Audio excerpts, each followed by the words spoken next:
Sam, and Sam is playing the murder victim. Our production company is called Starcrossed. The reason why we chose Starcrossed was because Starcrossed means unlucky, so we thought it may go well with the thriller genre. The reason why we chose to have a dark colour scheme for our ident was because it's linked to the whole mystery, dark, thriller genre type deal. So our task was to make a 2-minute thriller. It had to be a new brand of narrative. We needed to make it believable. The objective of the thriller was to make people want to watch it more. A subgenre for our thriller, we felt that crime was probably the best one we choose because it adds a sense of mystery to the whole thriller opening, which would then make people want to watch it more. And we felt thriller that crime was basically one of the main subgenres in thriller. The reason why we chose this to be our target audience is because thrillers are usually seen as ages 15 to 18. The demographics of the thriller is C2 of young adults and students. The basic narrative is quite typical of the thriller. A detective walks through a crime scene and he has the ability to visualise what happens by seeing evidence. This is indicated by flashbacks. As he sees evidence, it flashbacks, and then he sees what happens. And at the end, it's cliffhanger, and we see the antagonist behind the detective. The location is an abandoned building down the slide. Luke will be playing the detective as the protagonist. I will be playing the innocent victim. And Matthew will be the killer as the antagonist. Terence will be the director and the cameraman. Props will include a rope, knife and a baton which will all be used as weapons. It will also cause a flashback on how it was used. The notice board, newspaper clippings and Polaroid photos will be used in our main titles. We will use this as it relates to the investigation and crime. Evidence markers will be placed next to the weapons to clearly show there was a crime scene. Luke will wear a typical long coat and a formal suit as everyone is familiar with this look on a detective. I will be wearing casual clothing to portray me as unknown of the danger. Matthew will be wearing the dark clothing to hint his career and to symbolise death. We will be using a quite varied amount of shots. At the beginning, we'll just use long shots to establish the setting.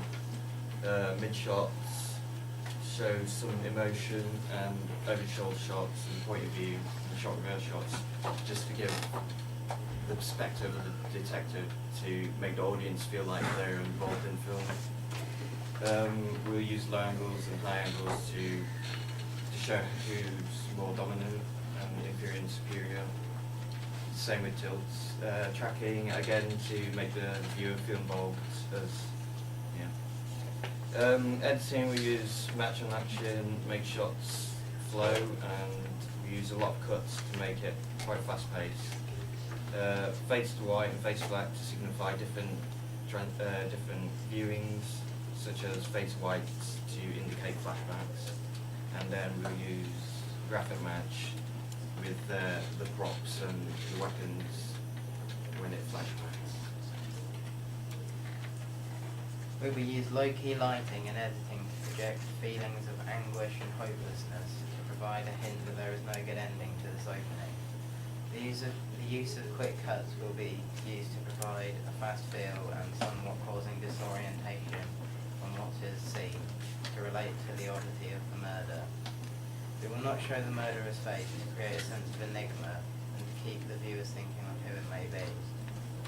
We will add suspense to the film by providing tense non-diegetic sounds to provide the atmosphere with a feel of unsafety and uncertainty. The various shots used will be manipulated to provide unpredictable events that may occur. The use of an innocent victim to aid tension. This person is also unwary and in the middle of danger. Our thriller opening will appeal to our target audience due to these ages will want to view an adrenaline-fueled scenes due to they are the most active stages of their life.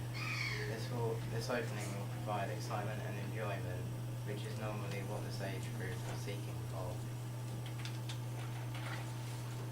Okay, good. All right, cool, thank you. Right, guys. Feedback. Any thoughts about what they're doing? Are they fulfilling the brief? Are we happy with what they're saying there? Is there anything that they need to think about or address? Far away, guys. Be critical, be supportive. What do you think? It was very informative. I liked how it was laid out and how it was presented to us. Yeah, it was an excellent presentation. Very good. How about the idea? Detective, murder scene, flashbacks. Does that fit conventions? Is that what we expect? Go on, Laura. What do you want to say? Oh, no. You sure? Bailey. Go on, Bailey. I thought it was very good, a lot of information. Just maybe look up off the paper a bit more and look to the audience, but it was really good. Very well planned. What about the idea itself? My thought is, how can they put a twist in to just make it that little bit different than conventions dictate? So that's perhaps one thing. The rest of it, I thought was really good use of media language. There were lots of details about mise-en-scène, about sound, about camera work, about editing. What about your titles, guys? How are you going to integrate your titles? Do you know yet? Well, we were going to have like a notice board with different Right. types of like evidence and pictures of And us. that will kind of be, will that be cut between the action and Yeah. the thing? Brilliant. So there's like cross-cutting going on there. Fantastic. Okay, guys, anything else? Okay, thank you very much. There we go.